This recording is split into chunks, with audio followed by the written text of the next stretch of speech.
Anda bersama Brother Fai di channel Malam Mistik, sebuah rancangan audio dan video cerita seram dan mistik. Semoga anda semua terhibur.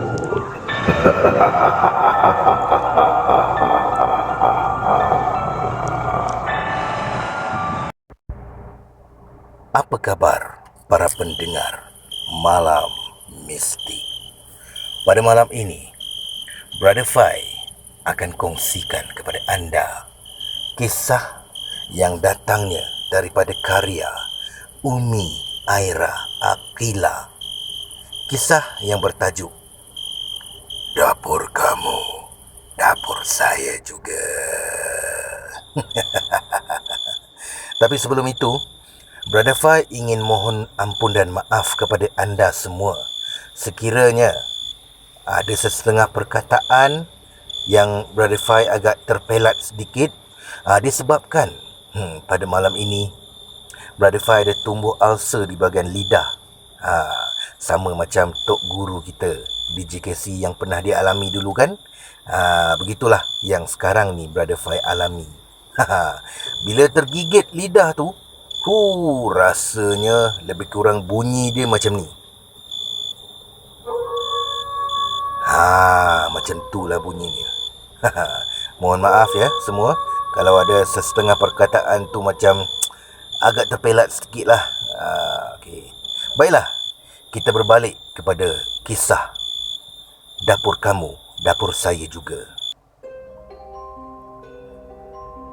Sudah 2 hari Lina terperap saja di rumah sewa kerana tidak sedap badan. Dia selsema dan batuk-batuk. Hendak ke tempat kerja pun tidak selesa. Nasib baiklah bosnya seorang yang bertimbang rasa pada pekerjanya. Lina diberi cuti hingga benar-benar sembuh.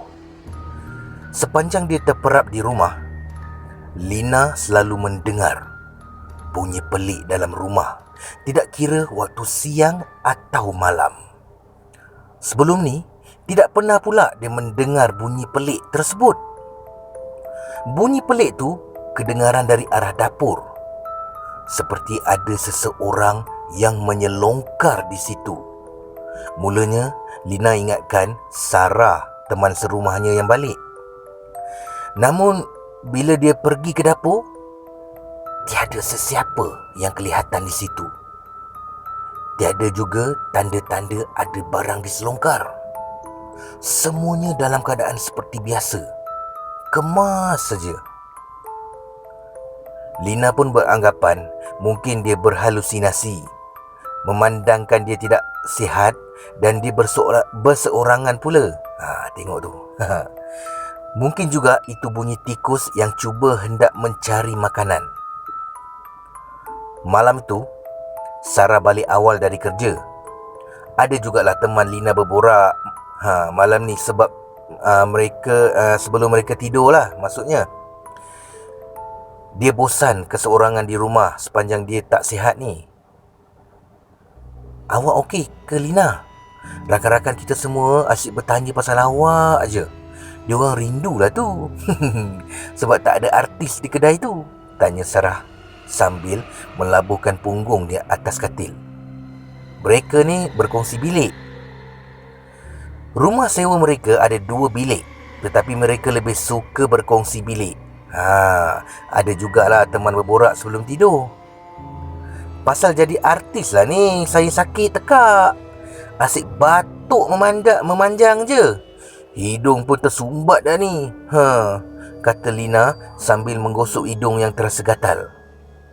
Sarah cuma ketawa geli hati mendengar jawapan Lina yang tak masuk akal tu. Takkanlah menyanyi saja pun sampai sakit-sakit begitu. Siapa suruh suka melalak waktu sedang bekerja? Tapi nasib baiklah tiada yang marahkan Lina buat bising di tempat kerja. Mereka ni lebih suka sebab ada hiburan. Suara Lina pun sedap macam suara Siti Nordiana. Tu dia. Sedang mereka rancak berborak, Tiba-tiba, mereka dikejutkan dengan bunyi orang menyelongkar sesuatu dari arah dapur. Lina dan Sarah berpandangan.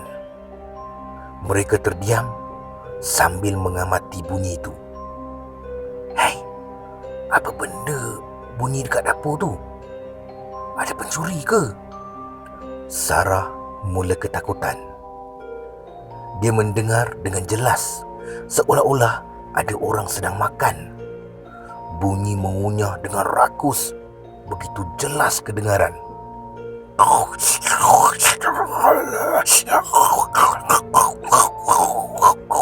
Lebih kurang kot bunyinya macam tu. Sepanjang saya berseorangan di rumah, macam-macam bunyi pelik saya dengar. Siang pun saya dengar juga. Bila saya pergi tengok, tak ada sesiapa pula. Mungkin tikus je tu, kata Lina cuba meredakan ketakutan Sarah. Dia tahu ini kali pertama Sarah mendengar bunyi pelik di rumah tu. Sebab sebelum ni Sarah tidak pernah mengadu terdengar apa-apa. Takkan suara tikus mengunyah macam tu sekali? Seramlah. Sarah mula menarik selimut. Tengkuknya tiba-tiba meremang. Dipandangnya Lina yang hanya selamba saja. Tidak takut ke kawan tu. Sedangkan bunyi pelik tu sudah bisa membuatkan bulu roma merinding. Lina dan Sarah terus kaku di atas katil. Bunyi di dapur semakin rancak kedengaran. Kalau tadi mereka mendengar bunyi orang mengunyah, sekarang mereka mendengar sudu dan pinggan berlaga. Kemudian bunyi peti sejuk dan almari dibuka dan ditutup. Jom kita pergi tengok. Entah siapa yang berani sangat menceroboh masuk dalam rumah orang ni. Lina mula turun dari katil, lalu dicapainya sebatang kayu baseball yang tersandar di dinding. Sarah segera memaut lengan Lina. Sakit-sakit kawannya ni masih punya keberanian untuk keluar dari bilik. Sarah terpaksa menurut langkah Lina. Mereka saling berpegangan tangan menuju ke dapur dengan dada yang berdebar-debar. Lampu di dapur tidak menyala. Hanya samar-samar diterangi lampu dari ruang tamu yang sengaja dibiarkan terang benderang. Kedua gadis tu terjengkit-jengkit berjalan seperti lagak pencuri. Sampai di muka pintu, mereka berdua terkaku. Jantung berdegup seperti baru menamatkan larian 100 meter. Tubuh mereka menggeletar. Lutut terasa lembik tidak bermaya. Nafas seakan hendak terhenti melihat pemandangan di hadapan matanya.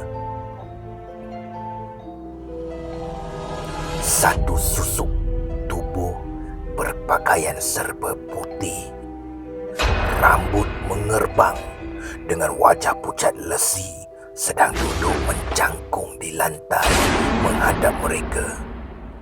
Makhluk itu masih tidak menyedari dia sedang diperhatikan oleh dua orang manusia. Dia sedang rakus meratah sesuatu.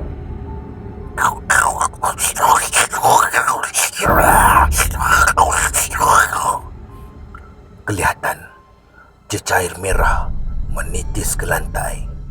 Begitu nikmat sekali dia menikmati makanannya. Sambil menggigit benda seperti daging tu, tubuhnya turut bergoyang-goyang.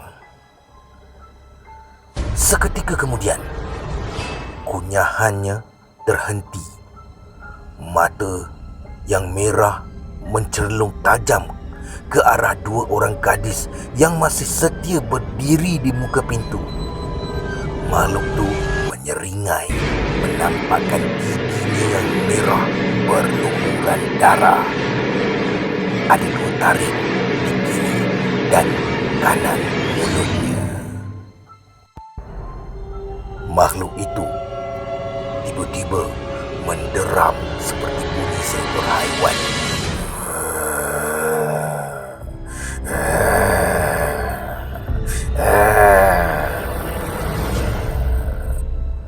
Dia berdiri dan mencampakkan daging yang dipegangnya ke atas lantai. Lina dan Sarah menggeletar semakin hebat. Mereka hendak lari dari situ. Malangnya, kaki bagaikan dipasung ke lantai.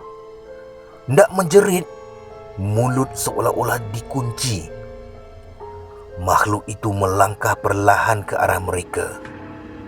Langkahnya diseret seperti ada rantai yang melilit di kakinya. Sret, sret, sret. Senyuman lebar dan mengerikan dihadiahkan buat kedua gadis itu. Dia terus melangkah sehingga rapat beberapa meter dari mereka. Bau daging mentah dari mulut makhluk itu menusuk hidung dan meloyakan tekak. Baru Sarah teringat daging segar yang dibelinya petang tadi. Dia lupa masukkan ke dalam peti sejuk. "Jangan apa-apakan kami. Tolong," kata Lina dengan nada terketar-ketar. Sarah menyeruk di belakang Lina. Mahu dia terkencing di situ juga apabila melihat wajah makhluk itu dari dekat. Hei, rupa hantu Kak Limah lagi cantik berbanding makhluk di hadapan mereka ni. "Aku tak kacau kamu. Saya cuma nak tumpang makan," kata makhluk itu dengan suara garau. Kepalanya ikut bergerak apabila dia bersuara. Matanya yang bulat dan merah tu terus memandang ke wajah Lina dan Sarah silih berganti. Seolah-olah berfikir, siapa di antara mereka berdua yang akan menjadi mangsanya. Makhluk itu menghulurkan kedua tangannya, menampakkan kukunya yang hitam dan panjang.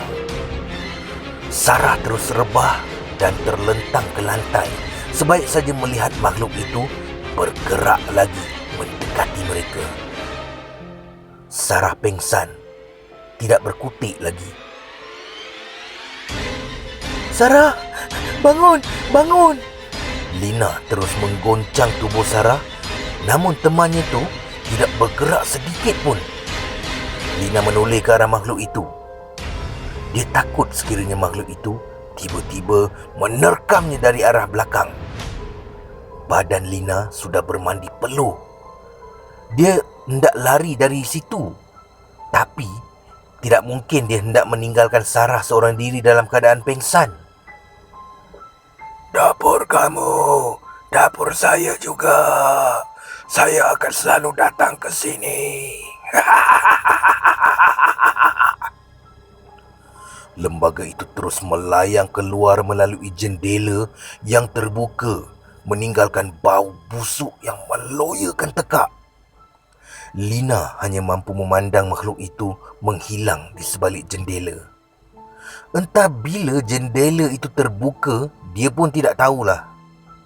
Selalunya, sebelum tidur, mereka akan pastikan semua jendela dan pintu terkunci. Keesokannya, Sarah dan Lina terus mengemas barang-barang mereka. Mereka harus keluar dari rumah sewa tu. Mereka tidak sanggup berkongsi dapur dengan makhluk hodoh dan menakutkan itu. Sekian dari karya Umi Aira Akila. Terima kasih Brother Fai. Terima kasih kepada anda yang sudi mendengar. Peace. No war.